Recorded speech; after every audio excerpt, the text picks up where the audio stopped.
नमस्ते आप सभी को, कैसे हैं आप सब।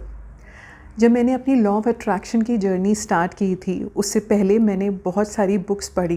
किसी फ्रेंड के थ्रू मुझे एक मेंटर के बारे में पता चला था और मैंने अपनी लॉ ऑफ अट्रैक्शन की जर्नी उनके थ्रू शुरू करना चाही थी, बट कुछ सर्कमस्टांसेस की वजह से मैं वो फॉलो नहीं कर पाई, नहीं हो पाया।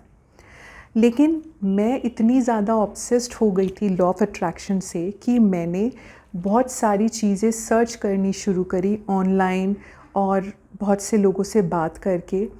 तब मुझे कुछ ऐसी बुक्स पता चली जिनसे लॉ ऑफ अट्रैक्शन का जो कॉन्सेप्ट है बिल्कुल क्लियर हो जाता है। उसकी बहुत सारी टेक्निक्स पता लगती हैं, correct way of doing those techniques पता चलता है, डूज़ एंड डोंट्स पता चलता है। उनमें से एक बुक है रोंडा ब्रायन की द मैजिक। सीरियसली, जब आप ये बुक पढ़ते हैं, आप इसको फॉलो करते हैं, जो ये बुक कहती है आपके लाइफ में वो 1 मंथ के अंदर ना मैजिक क्रिएट कर देती है। इस बुक में ना जब हम छोटे थे, हम लोगों के लिए सब कुछ मैजिक था ना। हम कभी किसी उस चीज़ के पीछे रीज़न नहीं ढूंढते थे, साइंस नहीं ढूंढते थे।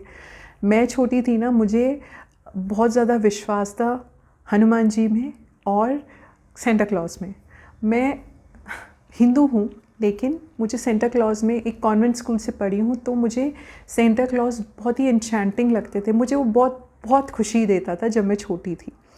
और मुझे ये बात बचपन से पता थी कि हो सकता है वो मेरे को फ़िज़िकल गिफ्ट ना दे सके, लेकिन जब भी मैं उनसे कुछ ऐसा गिफ्ट मांगती थी जिसके लिए उन्हें बस अपनी मैजिकल वैन घुमानी है और मेरी प्रॉब्लम का सल्यूशन देना है, वो हमेशा होता था। सेम हनुमान जी को लेकर, जैसे बचपन में मैं बहुत डरती थी, बहुत सी चीज़ें हैं, गोस्ट की स्टोरी सुना दी, मैं साइकिलिंग करते हुए डर जाती थी, मैं अकेले रहने में डरती थी। लेकिन जब मैं उन्हें कॉल करती थी, या मैं स्टेज फियर बहुत था, जब मैं उन्हें कॉल करती थी और उसके बाद मैं वो चीज़ करती थी, I use to have an immense power. वो कहाँ से आती थी मुझे नहीं पता, ना मुझे जानना है। मेरा बस उन पे बिलीव है कि वो हमेशा मेरा साथ देते हैं, सपोर्ट करते हैं, मेरी विशेस को ग्रांट करते हैं, तो मेरे साथ वो मैजिक होता है।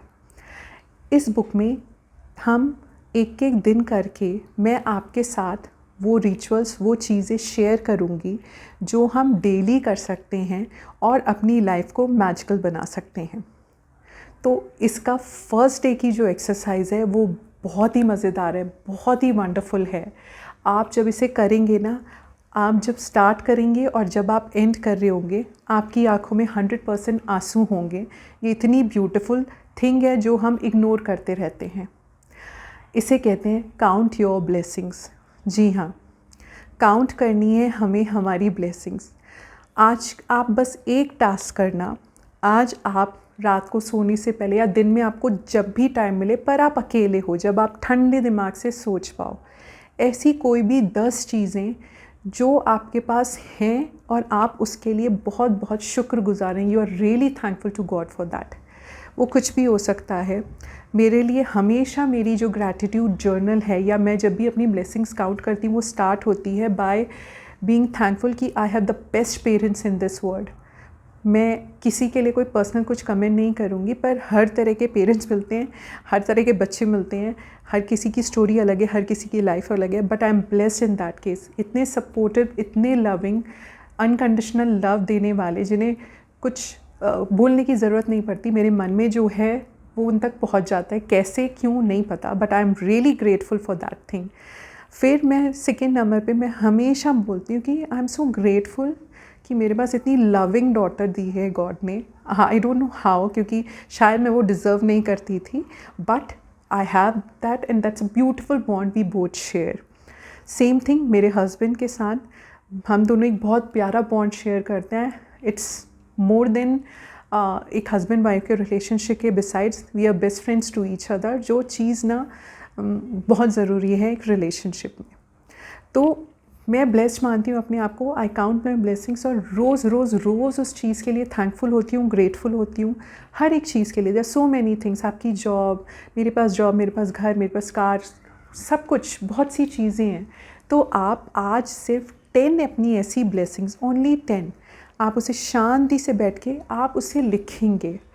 जब आप कुछ भी चीज़ लिखते हैं तो आप उस स्टेप के और पास चले जाते हैं when you are going to manifest your desires into reality. आप हमेशा इस बात को ध्यान रखिएगा, writing is a very important part of law of attraction, अपनी डिज़ायर्स को मैनिफेस्ट करने का। तो आज बस आप 10 अपनी कोई भी ब्लेसिंग्स लिख लीजिएगा, लास्ट में यूनिवर्स को थैंक यू कहना उनके लिए मत भूलिएगा। एंड देखिएगा आप कितने ज़्यादा इमोशनली कनेक्ट हो जाते हो जब आप वो लिखोगे। एंड अदर थिंग इज़ कि जब आप वो लिखते हो, थैंक यू कहते हो, 100% universe is going to 1000 times back more things to be grateful for. आज की ये एक्सरसाइज ज़रूर करिएगा। और एक और बात, एक रोल्ड डैल करके एक स्टोरी राइटर हैं जिनकी वो चॉकलेट फैक्ट्री है मूवी, और माटिल्डा है मूवी, मतलब मूवीज़ बनी हैं उनकी नॉवेल्स के ऊपर बेस्ड। उन्होंने एक लाइन लिखी थी, उन्होंने कहा था जो ज़्यादा थैंकफुल होगा उसे और ज़्यादा रीज़न्स मिलेंगे थैंक यू होने के। एंड ये बात एकदम ट्रू है, जितना आप थैंक यू बोलेंगे उतना आपको यूनिवर्स रीज़न्स देगा to be more thankful and to be more grateful. इसके साथ ये वीडियो एंड करते हैं। Write your 10 blessings for today, count your blessing and just write them down. Thank you so much for watching, and please do share, like and subscribe. Thank you so much.